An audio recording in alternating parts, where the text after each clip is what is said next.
پاکستان کے ایک دور افتادہ گاؤں میں جہاں ہر طرف ہریالی اور امن کا ماحول تھا، زینب نامی ایک نیک دل عورت رہتی تھی۔ زینب کی زندگی سادگی اور سکون کی ایک خوبصورت مثال تھی۔ اس کے شوہر احمد ایک کسان تھے جو اپنی زمین پر محنت کر کے روزی کماتے تھے۔ زینب اور احمد کے 3 بچے تھے: علی، عائشہ اور سب سے چھوٹا ننھا حارث۔ زینب کا دن عبادات، بچوں کی تربیت اور گاؤں کے لوگوں کی مدد میں گزرتا تھا۔ وہ اپنے اخلاق اور اچھے رویے کی وجہ سے گاؤں میں بہت عزت رکھتی تھی۔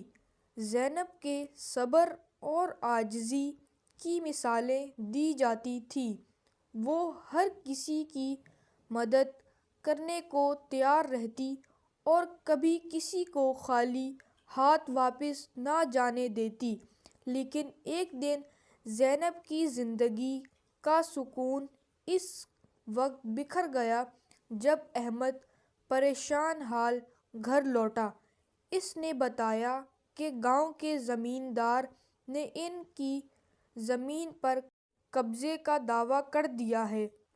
احمد کا چہرہ مایوسی سے بھرا ہوا تھا۔ زینب نے اس کی بات کو تحمل سے سنا اور کہا، ہمیں اللہ پر بھروسہ رکھنا چاہیے، وہ ہمارے لیے کوئی راستہ نکالے گا۔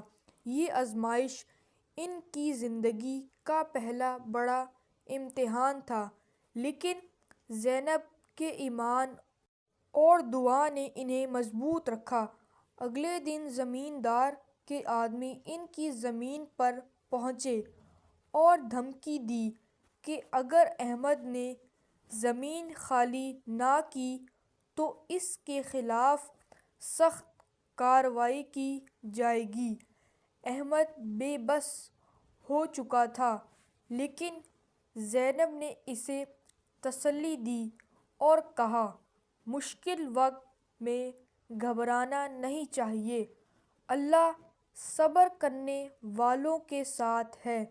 زینب نے گاؤں کے بزرگوں سے مشورہ لینے کا فیصلہ کیا۔ وہ احمد کو لے کر گاؤں کے سردار کے پاس لے گئی، لیکن سردار نے زمیندار کے خلاف کچھ بھی کرنے سے انکار کر دیا۔ اس کے باوجود زینب نے ہمت نہ ہاری اور اپنے شوہر کے ساتھ مل کر اللہ کے حضور دعا کی۔ رات کو زینب نے بچوں کے سوتے ہوئے چہروں کو دیکھا اور دل ہی دل میں عہد کیا کہ وہ اپنے بچوں کے مستقبل کے لیے ہر ممکن کوشش کرے گی۔ اس نے احمد کو کہا، ہمیں اپنی جدوجہد جاری رکھنی ہوگی، کیونکہ حق کی حفاظت کرنا ہمارا فرض ہے۔ گاؤں میں ایک دن ایک تعلیم یافتہ نوجوان فہد آیا۔ وہ ایک وکیل تھا اور شہر سے گاؤں میں اپنی دادی سے ملنے آیا تھا۔ فہد نے زمیندار کی دھمکیوں اور زینب کے خاندان کے مسائل کے بارے میں سنا تو اس نے ان کی مدد کرنے کا فیصلہ کیا۔ فہد نے زینب سے ملاقات کی اور کہا، میں نے آپ کے صبر اور حوصلے کے بارے میں بہت سنا ہے۔ میں آپ کی زمین کے لیے قانونی جنگ لڑنا چاہتا ہوں۔ آپ کا صبر اور دعا مجھے بہت متاثر کر رہے ہیں۔ زینب کی آنکھوں میں شکر گزاری کے آنسو آ گئے۔ اس نے کہا، ہمیں آپ جیسے لوگوں کی ضرورت تھی جو انصاف کے لیے کھڑے ہوں۔ اللہ آپ کو جزا دے۔ فہد نے وعدہ کیا کہ وہ زینب کے حق میں عدالت میں کھڑا ہوگا اور ان کی زمین واپس دلائے گا۔ فہد نے زینب کو احمد کے کیس کے لیے تیاری شروع کر دی۔ اس نے زمیندار کے خلاف ثبوت جمع کرنے شروع کیے اور گاؤں کے چند لوگوں سے بھی مدد مانگی، لیکن گاؤں کے زیادہ تر لوگ زمیندار کے خوف سے خاموش تھے۔ زینب نے فہد کی حوصلہ افزائی کی اور کہا، حق کے لیے لڑنا آسان نہیں ہوتا، لیکن آخر کار سچ ہی جیتتا ہے۔ ہمیں اللہ پر بھروسہ ہے۔ اور زمیندار نے فہد کو رشوت دینے کی کوشش کی، لیکن فہد نے انکار کر دیا۔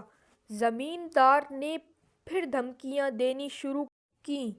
اس دوران زینب نے دعا اور خدمت کا دامن نہ چھوڑا۔ وہ گاؤں کے لوگوں کی مدد کرتی رہی تاکہ ان کے دلوں میں نرمی پیدا ہو اور وہ زمیندار کے خلاف گواہی دینے کے لیے تیار ہو جائیں۔ زینب کو گاؤں کے کچھ لوگوں کی طرف سے مخالفت کا سامنا کرنا پڑا۔ کئی لوگوں نے کہا، زینب زمیندار کے خلاف جانے کا کوئی فائدہ نہیں، تم اپنی زمین چھوڑ دو اور سکون سے رہو۔ لیکن زینب نے ان کی باتوں کو صبر سے سنا اور کہا، میرا بھروسہ صرف اللہ پر ہے، وہی ہمارا محافظ ہے۔ ایک دن زمیندار کے آدمیوں نے احمد کو دھمکایا، لیکن زینب نے احمد کو ہمت دی اور کہا، ہماری نیت صاف ہے اور حق کی راہ میں مشکلات آتی ہیں، ہمیں صبر سے ان کا سامنا کرنا ہوگا۔ فہد نے زمیندار کے خلاف اہم ثبوت جمع کیے، جن میں زینب کی زمین کی خریداری کے کاغذات شامل تھے، لیکن زمیندار نے عدالت میں فہد کو بدنام کرنے کی کوشش کی۔ اس کے باوجود فہد نے ہمت نہ ہاری اور زینب سے کہا، آپ کے صبر نے مجھے طاقت دی ہے، ہم یہ کیس ضرور جیتیں گے۔ زینب نے اپنی دعائیں مزید بڑھا دیں اور راتوں کو جاگ کر اپنے رب سے انصاف کی التجا کرنے لگی۔ گاؤں کے چند لوگوں نے بھی زینب کے حق میں آ کر گواہی دینے کا فیصلہ کیا، کیونکہ وہ زینب کی نیکیوں سے متاثر تھے۔ عدالت میں کیس کا آخری دن آ پہنچا۔ زینب اور احمد نے اللہ کے حضور دعا کی کہ وہ ان کی مدد کرے۔ فہد نے عدالت میں زمیندار کے خلاف مضبوط دلائل دیے اور گاؤں کے لوگوں نے بھی زینب کے حق میں گواہی دی۔ زمیندار کو پہلی بار اپنی شکست کا خوف محسوس ہوا۔ اس نے کیس کو دبانے کے لیے ہر ممکن کوشش کی، لیکن فہد کے دلائل نے اسے بے نقاب کر دیا۔ عدالت نے زینب اور احمد کے حق میں فیصلہ دیا۔ جج نے کہا، یہ زمین زینب اور احمد کی ملکیت ہے اور زمیندار کو ان کے خلاف جھوٹے دعوے کرنے پر جرمانہ ادا کرنا ہوگا۔ زینب کی آنکھوں میں خوشی کے آنسو تھے۔ احمد نے اپنی بیوی کو دیکھ کر کہا، یہ تمہارے صبر اور دعا کا نتیجہ ہے۔ اللہ نے ہمیں ہماری محنت کا پھل دیا۔ زمیندار نے اپنی شکست کے بعد زینب سے ملاقات کی اور معافی مانگی۔ اس نے کہا، آپ کے صبر اور دعا نے مجھے بدل دیا ہے۔ میں نے بہت ظلم کیے، لیکن اب میں اپنی زندگی بدلنا چاہتا ہوں۔ زینب نے اسے معاف کر دیا اور کہا، اللہ کی رحمت ہر ایک کے لیے ہے۔ اگر دل صاف ہو تو ہر گناہ معاف ہو سکتا ہے۔ زینب کی کہانی گاؤں میں ایک مثال بن گئی۔ لوگ اس کے صبر اور نیکی کی تعریف کرنے لگے۔ زینب نے اپنے بچوں کو نصیحت کی کہ ہمیشہ حق کے لیے کھڑے رہیں، چاہے حالات کتنے ہی مشکل کیوں نہ ہوں۔ زینب کی زندگی سکون اور برکت سے بھر گئی۔ وہ گاؤں کی روشنی بن گئی اور اس کے صبر کا چراغ ہمیشہ لوگوں کے دلوں میں جلتا رہا۔ اختتام: یہ کہانی ہمیں سکھاتی ہے کہ صبر، ایمان اور نیکی کی طاقت ہر آزمائش کو شکست دے سکتی ہے۔ حق اور سچائی ہمیشہ جیتتے ہیں، چاہے وقت کتنا ہی کٹھن کیوں نہ ہو۔ تو یہ ویڈیو یہیں پر ختم ہوتی ہے۔ آپ اس ویڈیو کو فٹافٹ سے لائک کریں اور ہمارے چینل کو ضرور سبسکرائب کریں۔ ملتے ہیں آپ کو نیکسٹ ویڈیو میں، تب تک کے لیے اللہ حافظ۔